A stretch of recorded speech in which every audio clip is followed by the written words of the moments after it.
según la teoría también de Jorge Enríquez Guerra, es que primero son los caminos y después los pueblos. Es decir, que el pueblo había que ponerlo cerca de los caminos o en el cruce de caminos.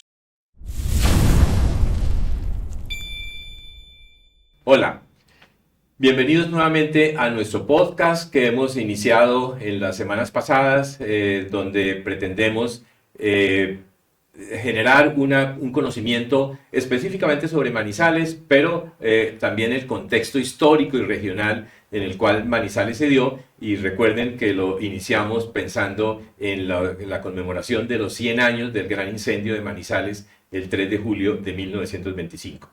La semana pasada tuvimos aquí al profesor Albeiro Valencia y habíamos hablado con él el proceso de la colonización antioqueña, todo este tema de cómo los colonos en ese momento de gran pobreza, de crisis de la minería alrededor de Santa Fe de Antioquia, que era la capital de esta gran provincia de Antioquia, se vienen hacia estas zonas de la cordillera central y van bajando y se van instalando en estas montañas, y finalmente habíamos dejado el tema cuando comienzan a ver la necesidad de fundar unas pequeñas aldeas, unos pequeños poblados en donde se pudieran encontrar, hacer sus ritos, inclusive religiosos, y así no hubiera cura, pero hacían sus ritos religiosos, siguiendo el camino de los indios, de los indígenas, que era muy antiguo, que estaba trazado y estaba vivo, como decía Albeiro en ese momento.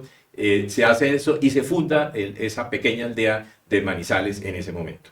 Vamos a hablar con el profesor Luis Fernando Sánchez, que es un profesor de la Universidad de Caldas. Él hizo sus estudios de pregrado en la licenciatura en Ciencias Sociales en la Universidad de Caldas. Hizo una maestría también en estadística, ¿cierto? ¿Fue?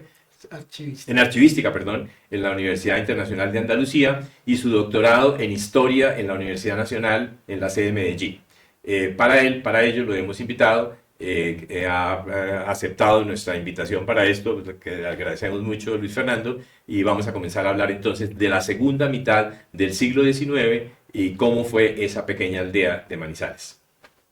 Bueno, bienvenido nuevamente, profe Luis Fernando. Lo primero de lo que queremos hablar es sobre la urbanización, sobre cómo Manizales empieza a organizarse. Entonces, para ello hemos leído un capítulo escrito por usted que se llama La transformación urbanística de Manizales durante su primer centenario, la metamorfosis de una ciudad moderna. En este capítulo usted menciona cómo esa topografía de Manizales influyó de una manera muy determinante en la transformación urbanística hacia más o menos finales del siglo XIX, que es donde nos vamos a ubicar en este podcast. ¿Qué cree que lo motivó a usted como investigador a estudiar la transformación urbana en Manizales? Bueno, buenas tardes. Quiero antes agradecerle la invitación a usted, Juan Manuel, y a ti, Sarita. Digamos que cuando se estudia historia, el universo es tan grande que uno tiene que escoger el segmento donde se quiere ubicar. Y de acuerdo con los historiadores rusos, pues habría que empezar por el pueblo, por la aldea, entender el mundo cercano a fin de tratar de entender el resto del mundo.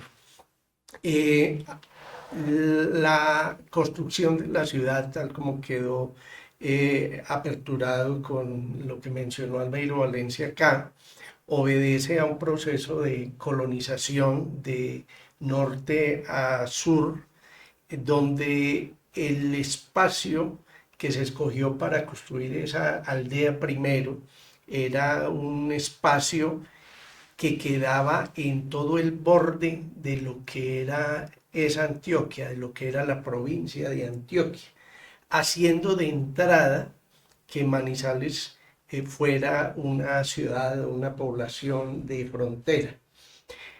También, como se sabe, y quizás inspirado en el compendio de leyes de las Indias, en cuanto que la corona española va definiendo cómo se deben construir las ciudades, aquí se pensó en la explanada de la Inea como un lugar que tenía aguas, que era más o menos plano y que tenía unas condiciones de sobrevivencia de las personas que allí habitaban.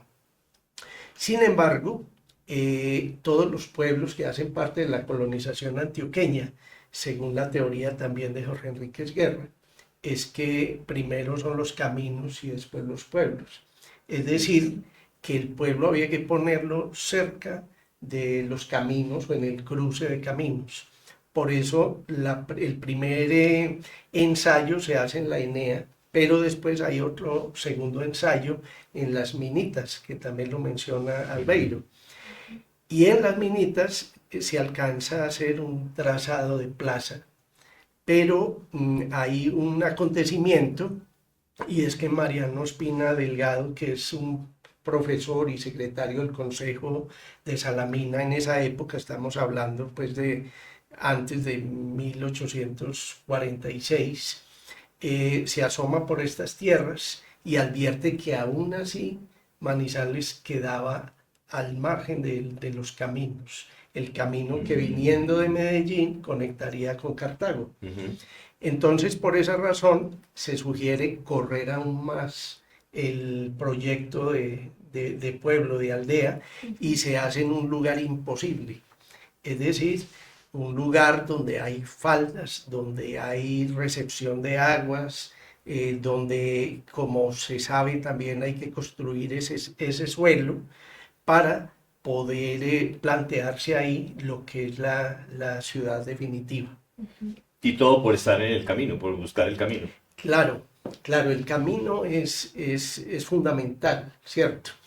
En el siglo XIX, los caminos que tienen un origen indígena unos, pero otros hacen parte de la propia dinámica del país, son todavía muy precarios. Entonces, ocurren varios elementos para superar esa precariedad. El primero es buscar los lugares donde la comunicación fuera expedita. Por eso la mayoría de los caminos y en la colonización antioqueña van buscando o el Magdalena para conectar con la navegación y salir rápido a Barranquilla, o conectar en esta zona con el Cauca, en la zona que pudiese ser navegable, para conectar, como se hizo después, con Cali y Buenaventura, ¿cierto?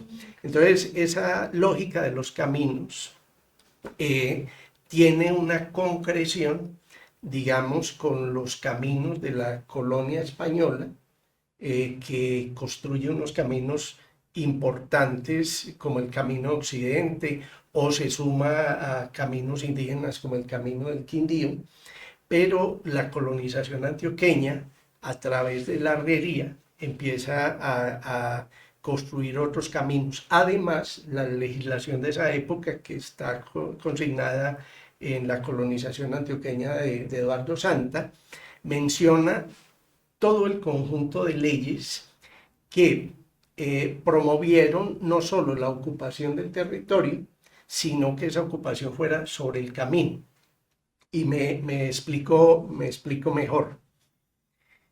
En alguna literatura que explica al ser antioqueño, se habla, Joaquín Ospina, del papel de Juan Antonio Moni Velarde, que fue un visitador español que llega a una Antioquia empobrecida. Y Albeiro también lo había mencionado, sí.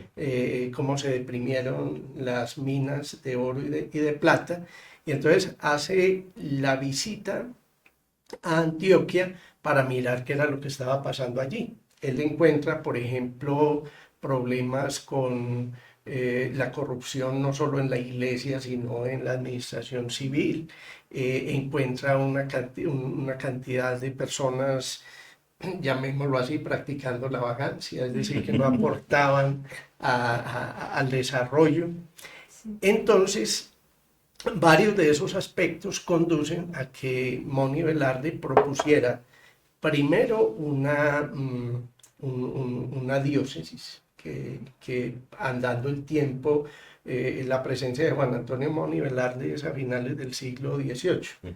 Pero andando el tiempo, la propuesta de generar una diócesis, es decir, una jerarquía eclesiástica que administrara a las iglesias, a los curas que había en esa época y superar esa corrupción, esa pereza, se concretó en la diócesis de Antioquia, que va a ser posible en 1827, ¿cierto? Pero también se promovió la ocupación de tierras baldías para que las personas hicieran sembrados, construyeran casa, siempre que fuera en el camino de Medellín a Bogotá. Sabemos que la colonización antioqueña tuvo varias rutas, pero digamos en el caso de Manizales es esa Ese era un ruta, requisito, que sí, estuvieran sobre el camino. que estuvieran sobre el camino o hacia Bogotá o hacia Cartago, y que se hicieran esas tierras productivas. Y también promovió una serie de leyes para castigar al que no cumpliera con eso y de pronto fuera expulsado. De hecho, más adelante, y las primeras normas de policía que tuvo Manizales fue perseguir los vagos, ¿cierto? Que en el caso de Manizales, y eso es muy importante, el hecho de que Manizales fuera una ciudad de frontera implicó que aquí vinieran ladronzuelos, jugadores, aquellos que huían de ser llevados a las guerras, etc. Profe, y al momento en el que llegan aquí, a este territorio, ¿cómo era el entorno? ¿Con qué, o sea, con qué se encontraron? ¿Cómo era la topografía? De pronto, los bosques, ¿qué madera había? Bueno, yo juzgo esto por las fuentes, ¿cierto? Entonces, hay que decir que Manizales tiene, digamos, dos tipos de fuentes inicialmente para la época que estamos hablando. Uno son sus propios archivos y las memorias de los fundadores, que se recogen en alguna parte en la revista Archivo Historial. Pero lo otro son las memorias de viajes de viajeros que pasaban por acá. Uno de ellos es Manuel Pombo. Entonces, Manuel Pombo narra un viaje que hizo de Medellín a Bogotá y menciona las condiciones, uno, del clima. El clima era muy difícil, lluvias constantes, las nubes estaban casi a ras del suelo y al mismo tiempo esas lluvias generaban creciente en los riachuelos y esos riachuelos además había que pasarlos pero con medios de comunicación también precarios, es decir, o caballos o tendiendo árboles y a través de poleas ayudar a pasar la gente. Las mismas mulas tenían que pasar por el agua y algunas pues perecían en ese intento, la carga se perdía, etc. Cuando esos viajeros se encontraban con los otros que iban en sentido contrario, no se sabe cuál de los dos decía, ay, ay, ay, ojalá les va bien, mucha suerte, pero aún así es sorprendente lo que dice Manuel Pombo, que llegaban a lugares donde podían pernoctar y había gente establecida con sus casas, y entonces cuando hablamos de viajero, hablamos de el viajero que escribe, pero también una serie de acompañantes que servían de guías en el camino.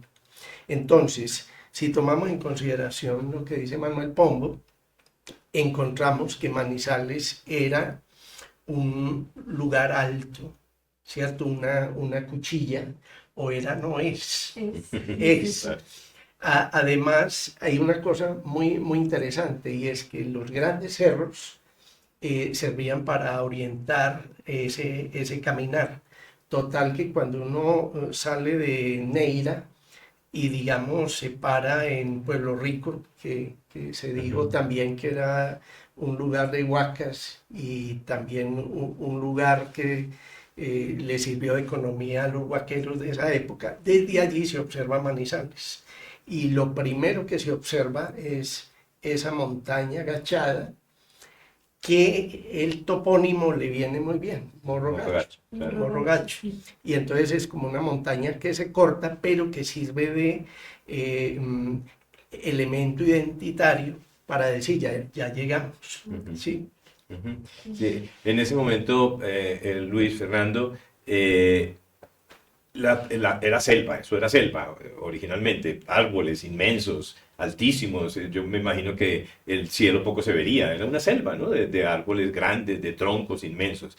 Viene todo el proceso de la tumba de monte, que Albeiro mencionó algo de eso, pero en las crónicas todas de la colonización se habla de ese punto, y eso que tú mencionabas ahora, que deciden buscando el camino, que ese es el sitio a pesar de lo difícil de la topografía, ese es el sitio para fundar Manizales.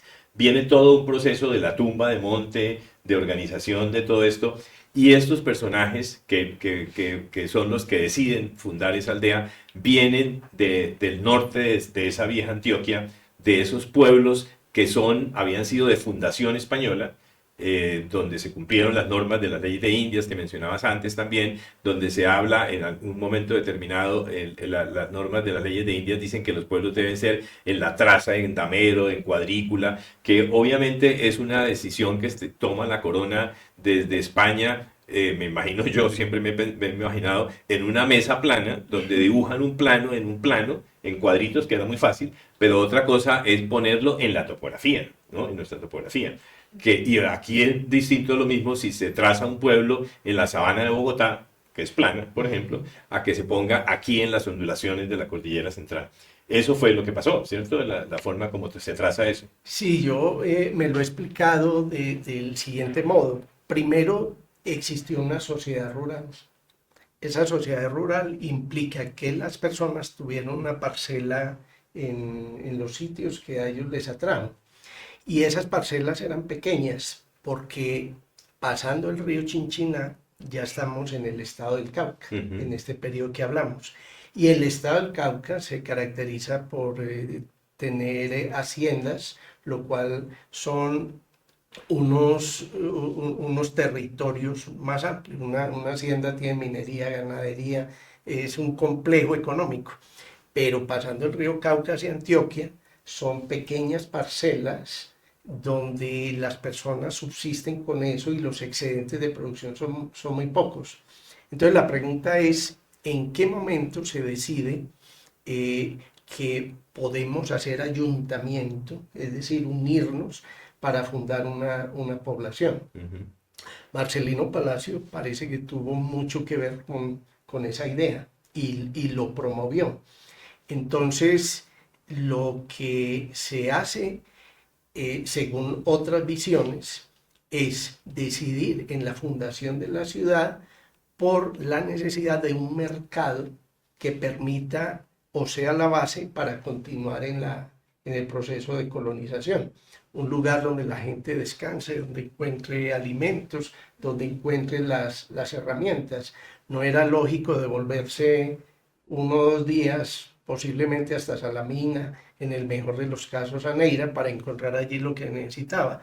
Entonces era como ir acercando el mercado. Pero también había otros elementos que creo que subyacen en la idea de la concesión de tierras. Es decir, el problema de quién eran esas tierras. Entonces, así las cosas, se dice, bueno, hagamos un trazado. El trazado también, como se lee en muchas fuentes, es muy tímido. Rómulo Durán es uno que hace trazado, Codazzi es otro que hace trazado. Rómulo Durán era un agrimensor. Era un agrimensor formado en la Universidad del Cauca, que era donde había una escuela de agrimensura.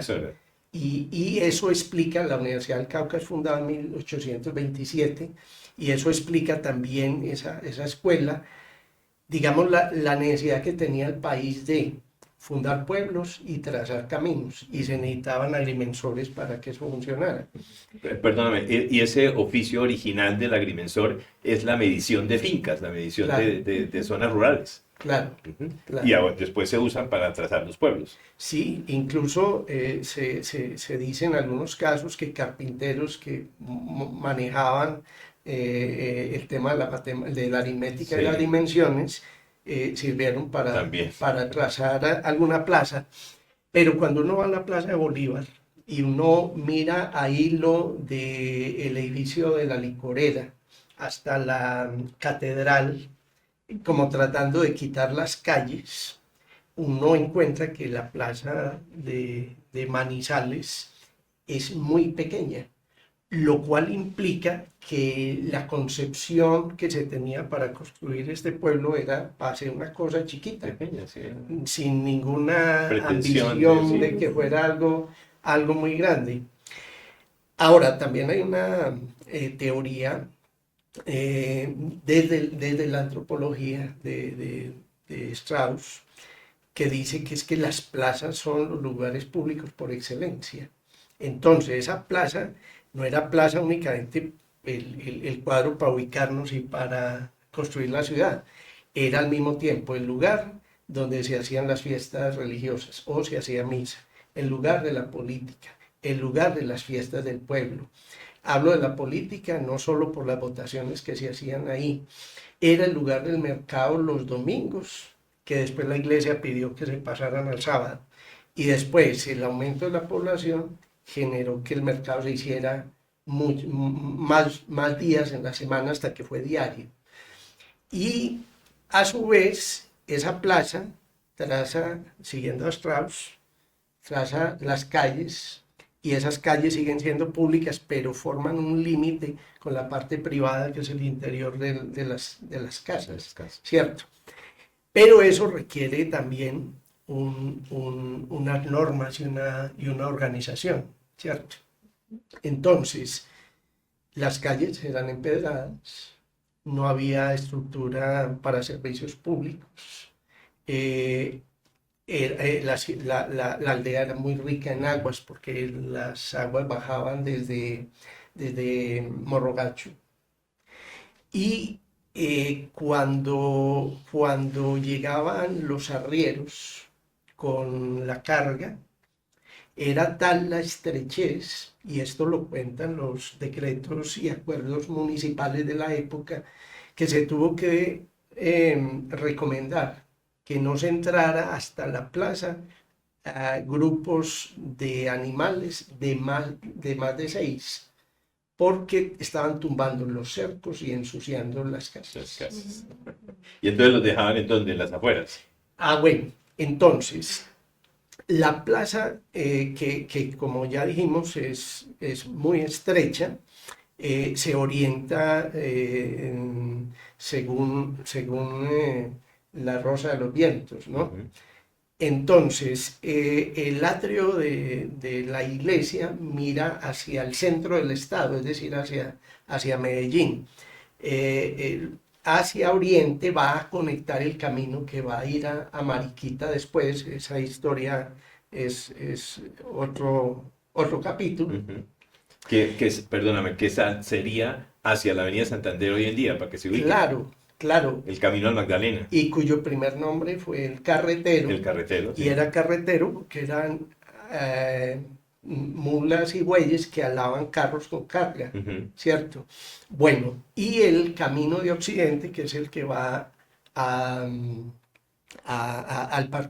actual Parque de las Aguas. Hacia el occidente. Entonces así tenemos un crucero y en cada uno de ellos se puso una plazuela y esas plazuelas servían como aduanas, como pequeñas aduanas, para que los animales en cantidad llegaran hasta ahí y luego se distribuían hasta el centro, que como vemos en las fotografías de la época, el primer piso de las casas, cuando ya la aldea fue pueblo, tenía toda la actividad comercial, Ujú. encima la vivienda, pero que era ahí donde se necesitaba la mercancía que Ujú. llegaba y quizás también la que salía.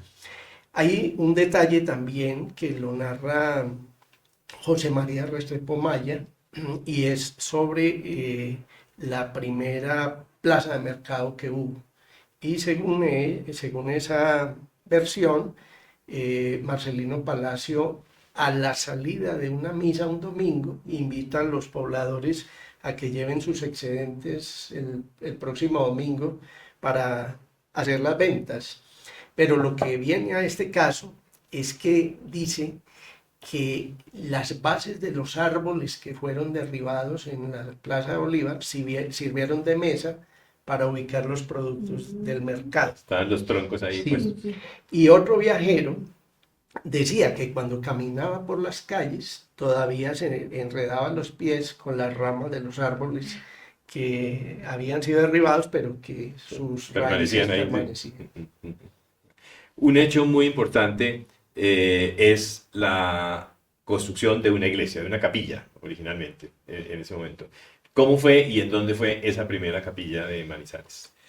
Bueno, aquí hay que decir que desde tiempos inmemorables, estamos hablando del Papa Julio II, se acordó entre la Iglesia y la monarquía española una figura que se llama el Concordato Real.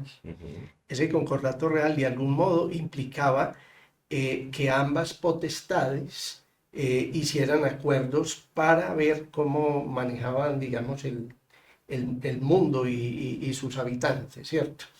Cuando se produce la independencia, entonces la figura se transforma a un patronato republicano y la Iglesia y el Estado mantienen esa cercanía para que se nombren obispos o para que se funden pueblos. Entonces, cuando se va a fundar Manizales, por ejemplo, que se hace la propuesta desde esos líderes que había en Manizales, se le consulta al obispo de Antioquia y se le consulta al gobernador si están de acuerdo en que ese pueblo se cree. Y además, en el archivo municipal aparece un documento muy bello, que es el cuestionario que se le hace a algunos principales de la ciudad para que digan, por ejemplo, si tenemos cementerio. Es que ahorita hablamos de plaza, pero y tenemos cementerio.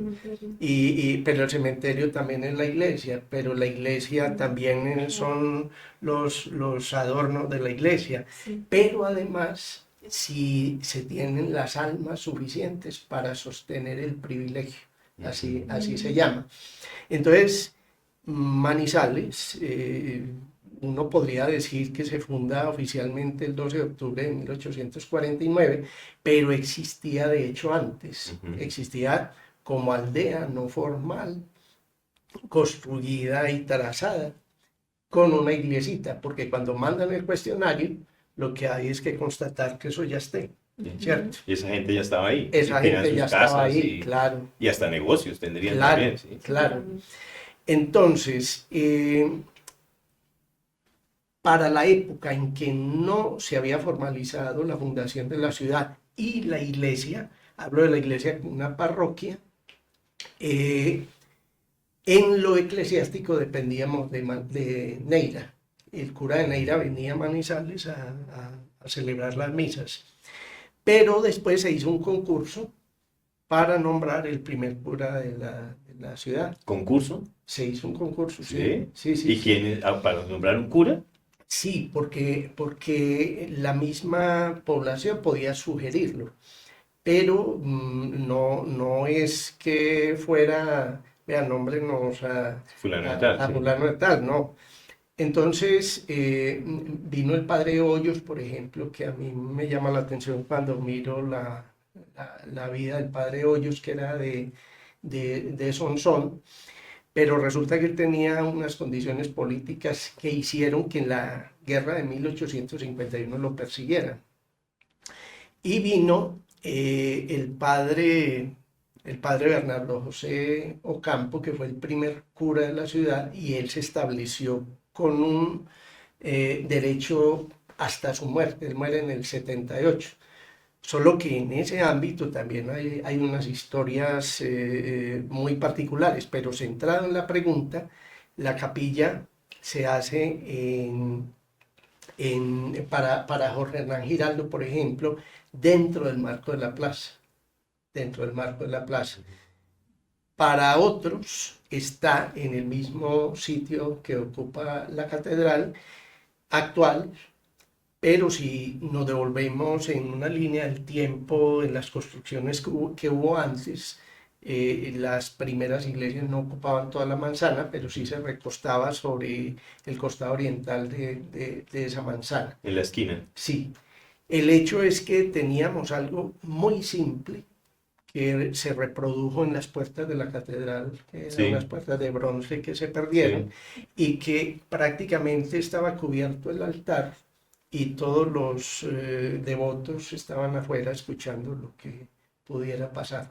Esto muestra la simpleza, Sí. la precariedad, pero al mismo tiempo el alma devota de las personas que Súper habían ahí, católica, y claro. eso hay que tenerlo. Como las capillas doctrineras de la colonia, de los pueblos de la Sí. colonia, ¿cierto? Que la capilla abierta, que se llama, ¿no? Que se llamaba, pues, donde se hacía el cura bajo cubierto, pero los indígenas estaban en la plaza, afuera, a la intemperie, que pues, eso pues, es distinto al caso de acá, porque aquí no es un proceso de evangelización, ya eran católicos, toda la gente, pero en las capillas doctrineras los indígenas se educaban afuera, se evangelizaban en la plaza y cuando se bautizaban podían entrar a la iglesia allá. Pero eso era en los pueblos de blancos, pues en la época Sí, de la colonia. así es. Sí, no, precisamente teníamos también otra pregunta, y es que además de las iglesias, que evidentemente también eran muy importantes para ya definir como un pueblo más desarrollado, ¿qué otros edificios o qué lugares también definían a un pueblo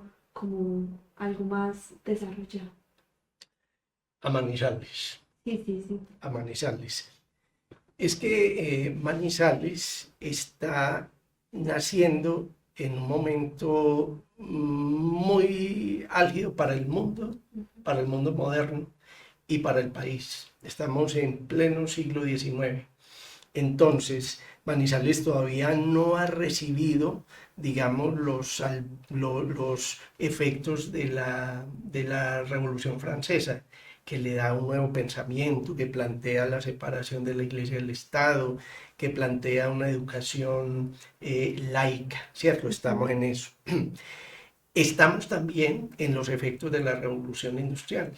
Entonces, esa Revolución Industrial implica también no solo eh, la, la, el efecto de los inventos y los adelantos en la química, en teorías sociológicas, en todo se está inventando en ese siglo XIX. Y el país, a su vez, o sea, la República de Colombia es del siglo XIX también. Claro. Es decir, que el Estado apenas se está entendiendo, los partidos políticos apenas se están formando. Muchos de los que eran liberales terminan siendo conservadores. Por ejemplo, Tomás Cipriano de Mosquera originalmente era conservador, pero después pasa a ser un liberal radical tremendo. Entonces, todas esas circunstancias tienen quiebre en ese momento en que Manizales está fundando, porque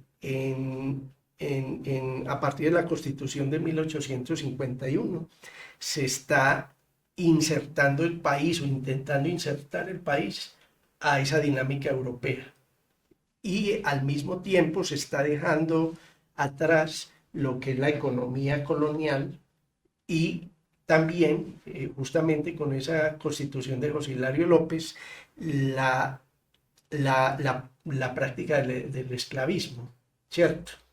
Entonces, cuando se da el primer censo de Manizales, por ejemplo, uno encuentra el formato y en una columna habla de esclavos, pero no se puede llenar esa columna porque la Constitución ya abolió la esclavitud. La constitución de Río Negro, ¿no? Esa es La del 63. la que hace la abolición de la esclavitud, con José De, Hilario López. desde antes, de José Hilario José López. Hilario López, sí. Pero entonces, ¿qué ocurre? Que según el primer censo de Manizales, si bien ya no existía esclavitud, sí hay unas personas que uno cree que fueron esclavas que pasaron a otro estatus, ¿cierto? Entonces, lo primero es construir la plaza y los principales alrededor de la plaza. Emilio Robledo, que escribe Historia Gnoseológica de Caldas, habla de cómo la ciudad llegó a tener 40 cuadras trazadas en damero, con calles muy estrechas, con los aleros, como lo explica Jorge Enrique Robledo, casi cercanos uno con otro, y él dice que era para evitar que el agua dañara las bases de las casas, etcétera. Pero se sigue la lógica del camino.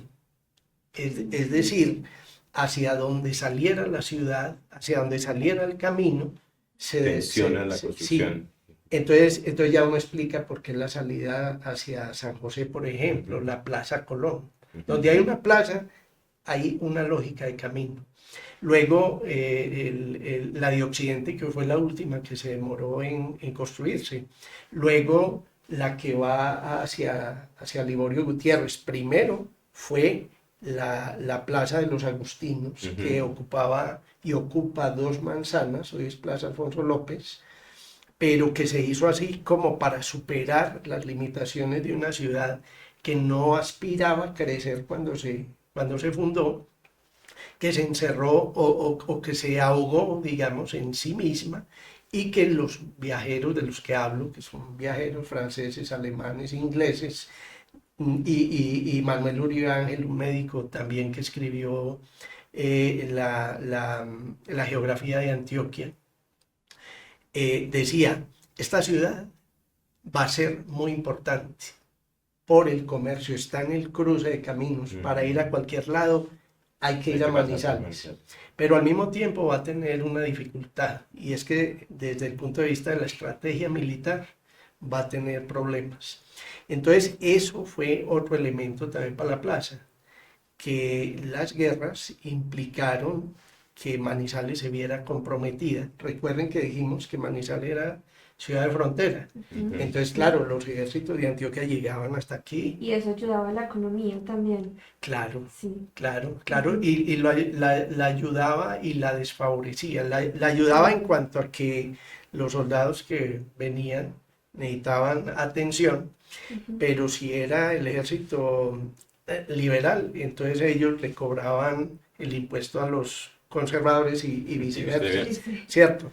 Claro. Y también cuando los liberales, por ejemplo, el ejército de Tomás Cipriano de Mosquera, se toma la ciudad, entonces mantiene un ambiente complejo. El hecho de que Manizales se hubiera desarrollado económicamente por la posición estratégica que tenía, tanto para lo comercial como para lo militar, implicó el crecimiento demográfico. Por ejemplo, hay un segundo censo que se hace en 1869, pero que se conoce como el censo de 1870, que ya mostraba que se había cuadruplicado la población que hubo en 1851. ¿Sí? Y al crecer la población, entonces se necesita más viviendas, más servicios, más actividad comercial, y eso determina el dinamismo, el crecimiento necesario de la ciudad. Bueno, con esto yo creo que ya terminaríamos por hoy. Muchísimas gracias, profesor Luis Fernando, y muchas gracias al profesor Juan Manuel. Terminamos con esta parte de la segunda mitad del siglo XIX y no olviden entonces suscribirse, activar la campanita y estar pendientes semanalmente a los videos que iremos subiendo. Muchas gracias. Muchas gracias.